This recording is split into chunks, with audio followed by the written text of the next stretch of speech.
A warm welcome to dear viewers in today's topic, which is Ascent of Sap. In this topic, we will discuss about the absorption of water by the roots from the soil, the path of water from the roots to the aerial parts of the plant, what is ascent of sap, various theories regarding the mechanism of ascent of sap, forces that drive the ascent of sap, and some physical challenges of the xylem transport of water in trees. Dear students, we know that water plays an important role in plant life because it provides the medium for most of the biochemical processes in the plant body. For making 1 gram of organic matter, plants absorb approximately 500 grams of water through roots, which is transported through the plant body and is lost to the atmosphere by means of transpiration. Water taken by the roots contains dissolved ingredients, minerals in it, and is hence called sap. The upward movement of water from the xylem terminals in the root towards the stem branches and their leaves is called ascent of sap or translocation of water. The movement of water sometimes covers a distance of more than 100 meters, as in case of the tallest trees like Sequoia sempervirens in California and Eucalyptus regens in Australia. Therefore, it becomes evident that water goes up such heights due to some driving forces other than that of the atmospheric pressure, which hardly supports a column of water up to 34 feet or 10.3 meters. So, a challenge was posed to the plant physiologists to know the mechanism of water movement to the tall trees. As we know that water absorption is of two types, namely active absorption and passive absorption. Active absorption, it is the absorption of water due to the forces present in the root. Living cells in active metabolic conditions are essential for this process. It has been learned that even from hypertonic solutions, auxins are able to enhance water absorption while respiratory inhibitors reduce the same. Therefore, energy from respiration is involved in the active absorption. Osmosis is the main driving force for water absorption from the soil to the root tissues. Passage of water from the living cells to the xylem channels can occur by accumulation of sugars or salts in the tertiary elements of xylem, by development of bioelectric potential, and by active pumping of water by surrounding living cells into the tertiary elements. Therefore, active absorption occurs at the cost of energy. Now, passive absorption, the force for this type of absorption originates in the aerial parts of the plant due to transpiration, and the root system does not play a significant role. Due to rapid transpiration, there occurs a progressive drop in water potential, abbreviated as psi, from soil to the atmosphere.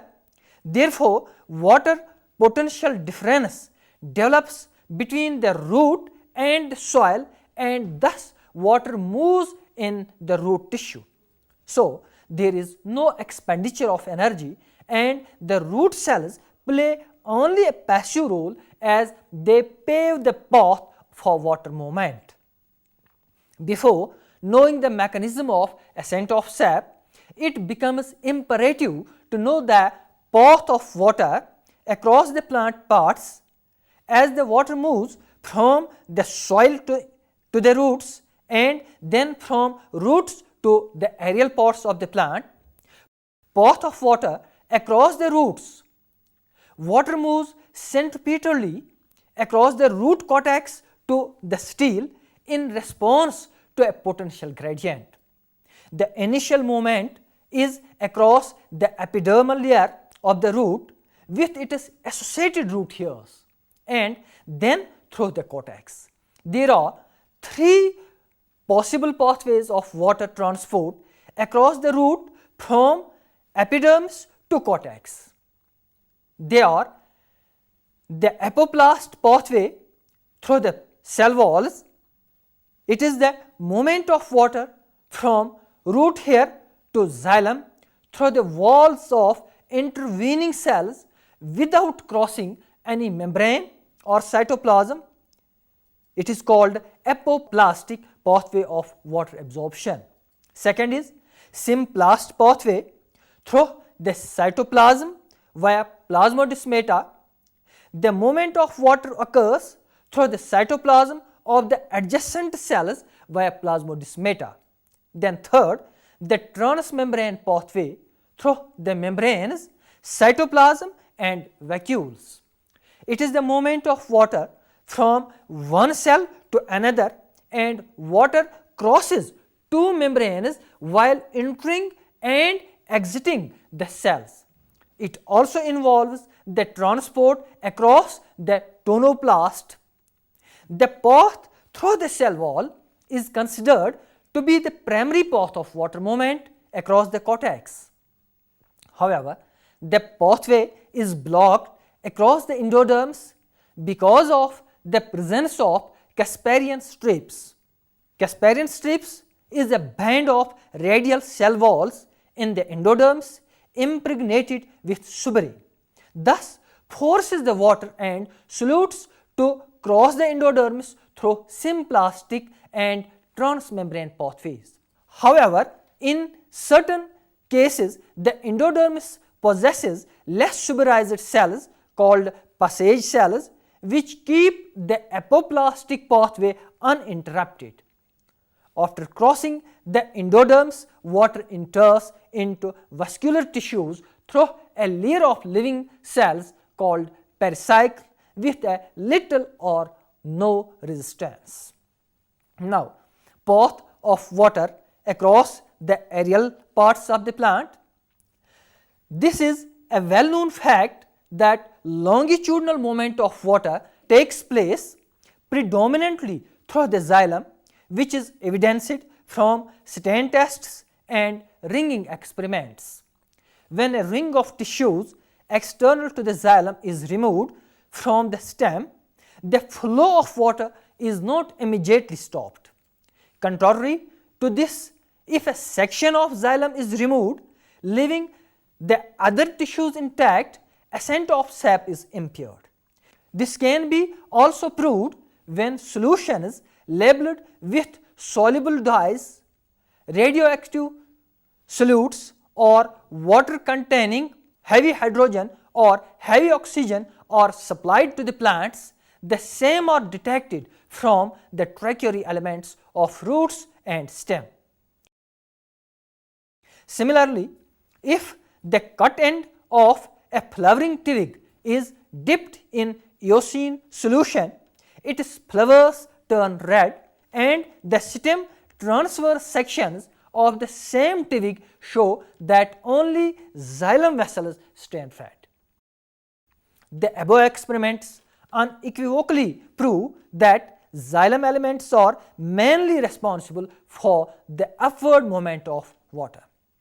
Among the four xylem elements, tracheids and vessels form a kind of continuous tubular system running from the root system to aerial branch. The end-to-end association of tertiary elements with their disintegrated walls provide tubular and network of channels for the movement of water. In smaller plants, xylem constitutes the longest part of the pathway of water transport and may be about 95.5% and even more in tall trees. The specialized anatomy of the xylem enables greater efficiency of water transport. There are two important types of tracheary elements in the xylem, namely tracheids and vessels. Vessel elements are found only in angiosperms, and tracheids are present in both angiosperms and gymnosperms. Since the maturation of the tracheids and vessels is also accompanied by the death of the cells, therefore no membranes or organelles are left behind in the water conducting cells. Rather, cells with lignified walls enclosing hollow tubes are present for the water flow with a little resistance. Tracheids are more or less elongated, spindle-shaped, tubular cells with lignified walls that are arranged in overlapping vertical files. Water flows between tracheids by means of the numerous pits in their lateral walls. Pits are microscopic regions where the secondary wall is absent and the primary wall is thin and porous. Normally, the pits of two bordering cells are adjacent to each other, forming a pit pair. Pit pairs constitute a low resistance path for water movement between tracheids. The porous layer between pit pairs, consisting of two primary walls and middle lamella, is called the pit membrane. Pit membranes in tracheids of some species of conifers have a central thickening called torus. The torus acts like a valve to close the pit by lodging itself in the circular or oval wall thickenings bordering these pits.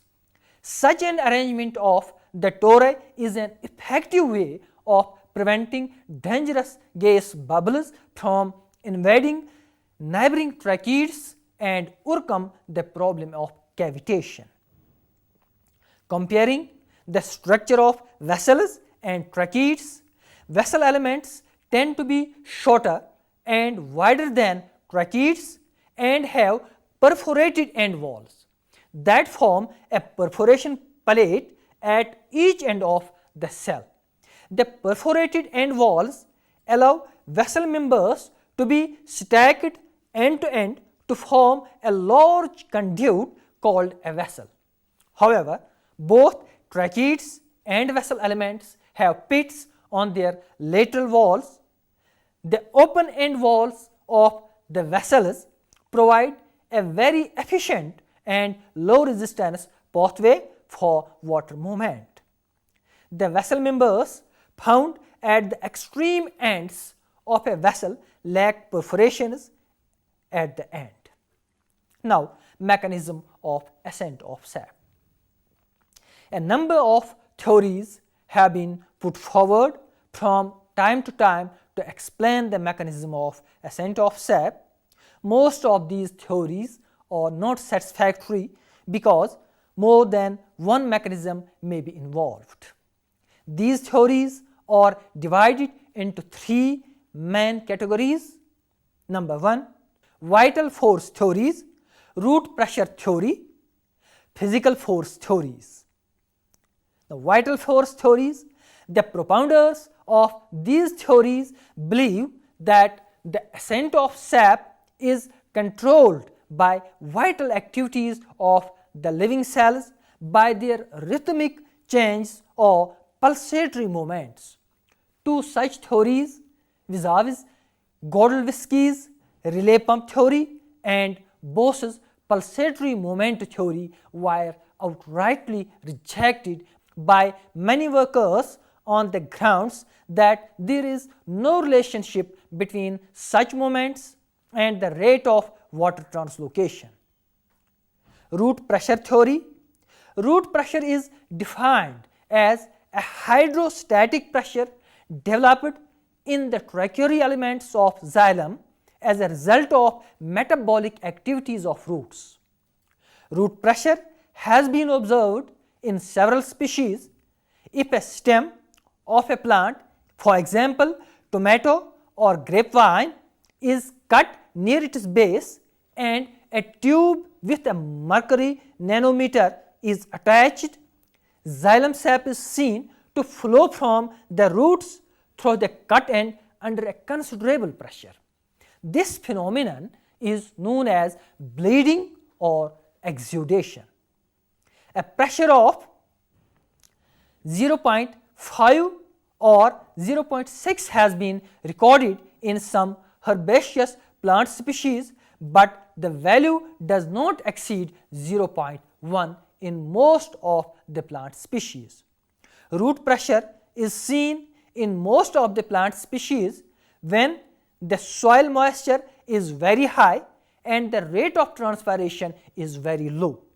Therefore, we are able to see droplets of water exuded from openings in tips or edges of grass or strawberry leaves, a process which is called guttation.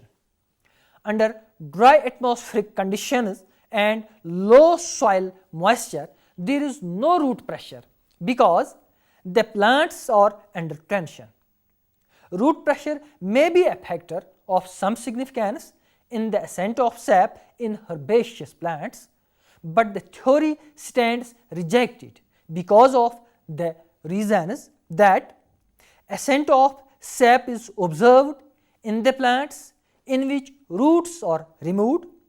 Magnitude of root pressure is too slow to account for the total movement of water in trees, as the root pressure does not exceed minus 0.1 megapascals, while a pressure of minus 2 megapascals is required for ascent of sap to tall trees. Third, pressure is not observed in most of the conifers and many other gymnosperms. During summer, root pressure is very low, whereas the transpiration rate is very high. Moreover, the xylem sap remains in a state of tension instead of root pressure. Now, physical force theories. As per these theories, dead cells are responsible for ascent of sap and the mechanism is purely physical. Different physical theories are imbibition theory of Sachs, capillary force theory of Bohm, atmospheric pressure theory, and cohesion tension theory. Many of these theories have been rejected by one or the other reason.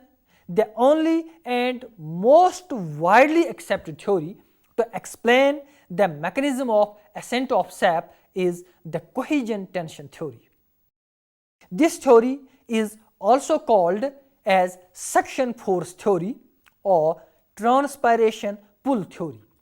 This theory was originally proposed by Henry H. Dixon and John Joly in 1894 and was supported by a number of workers. That transpiration pull or tension, cohesion property of water, and hydration of the cell walls are three basic factors responsible for the ascent of sap. Pressure difference or tension as a result of transpiration and created throughout the water column between one end of the stem to other results in bulk flow of water through the xylem.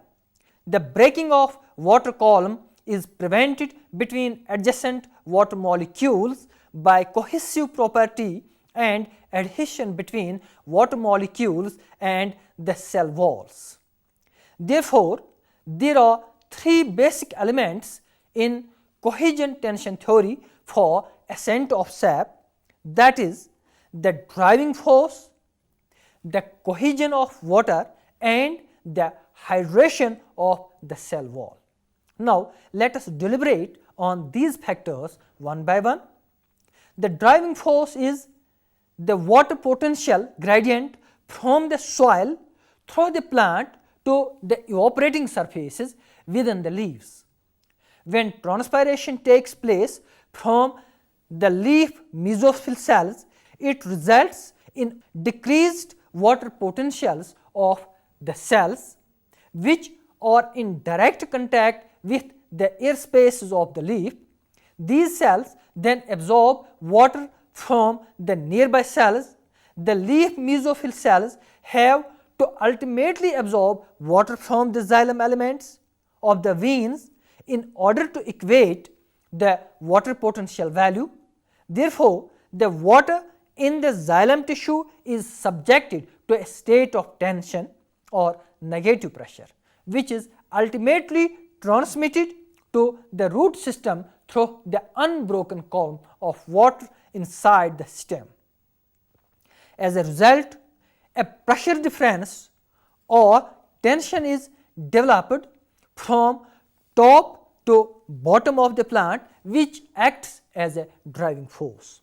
This tension acts as a pull, which is called transpiration pull, that is responsible for the upward movement of water from the roots to the top of the plant. Hence, a pathway for water from soil through the plant to the atmosphere is formed.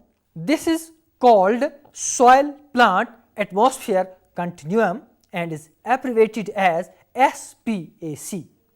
The pressure gradient within the actively transpiring trees range from minus 0.1 to minus 0.5 megapascals. A normal driving force in trees well supplied with water is minus 0.015 megapascals. Thus, a tree of 100-meter height will not require tension lower than minus 1.5 megapascals.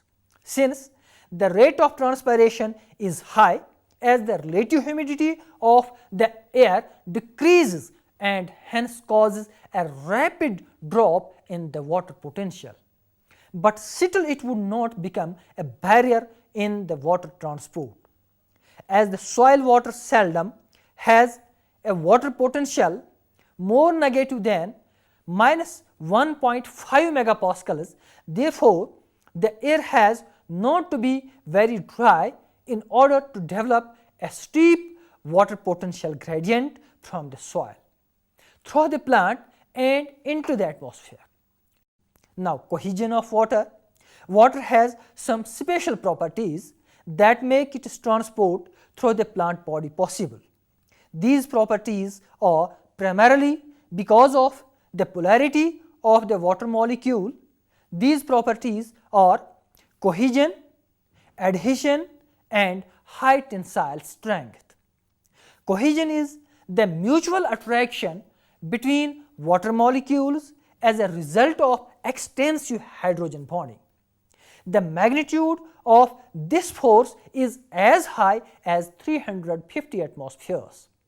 The adhesion is the attraction of the water to a solid surface, for example, cell wall in case of plants. The cohesive property of water keeps the water column in continuity in xylem from root to the top of the tree.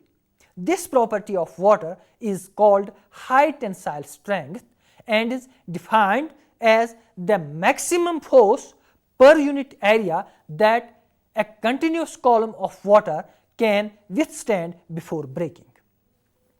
The high tensile strength of water has been demonstrated by holding two separate steel plates together by a thin film of water. The required force to separate the plates has been found to be very high.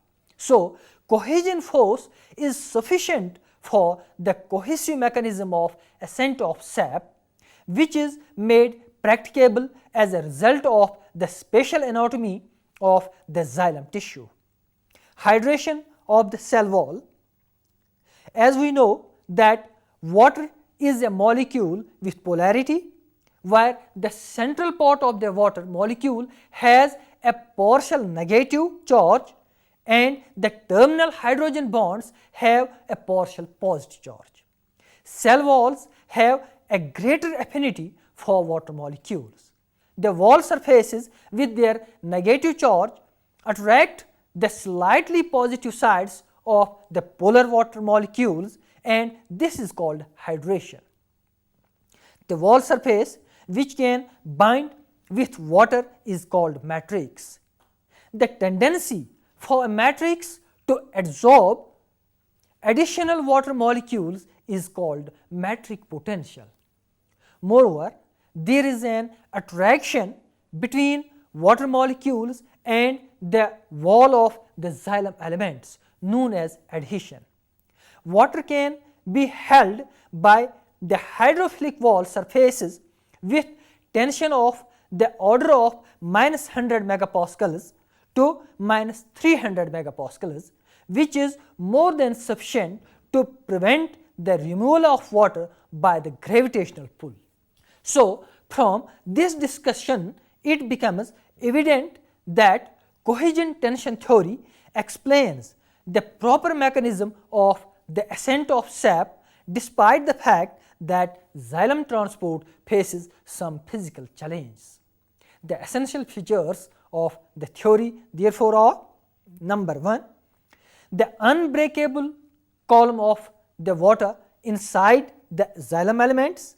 Number 2, driving force or pulling force is generated as a result of transpiration from the mesophyll cell surfaces, and therefore putting the water column inside the plant under tension. Number 3, the continuum of the water column is maintained as a result of cohesive and adhesive properties of water. Now, physical challenges faced by water transport through xylem. An inward force is transmitted by the water under tension towards the xylem walls. Under the influence of this tension, the weak cells were likely to collapse. However, due to secondary wall thickenings and lignification of the xylem cells, this problem is overcome. The second problem faced by xylem is that there is an increased tendency of air to be pulled through microscopic pores in the cell walls of the xylem, a process which is called air seeding. Air bubbles can also be formed by the freezing of xylem conduits. This phenomenon of air formation is called cavitation or embolism. Cavitation becomes a barrier in the water transport in the xylem and hence breaks the continuity of the water column. This can lead to the dehydration and death of the leaves. Those plants face this challenge, but they minimize the cavitation as the capillaries in the xylem are interconnected. Besides, the gas bubbles cannot pass through the small pores of the pit membranes, and the other possibility to minimize the cavitation is the detouring of water around the blocked point through the neighboring conduits. However, the repairing of the cavitation is still an area of active research. Dear learners, now we are able to understand the absorption of water by the roots and its translocation to aerial parts of the plant. Besides, we learned the mechanism of the ascent of sap and the various driving forces behind this mechanism. Some challenges faced by the water transport inside the plant body also stand discussed. With this, we conclude this topic. Thanks.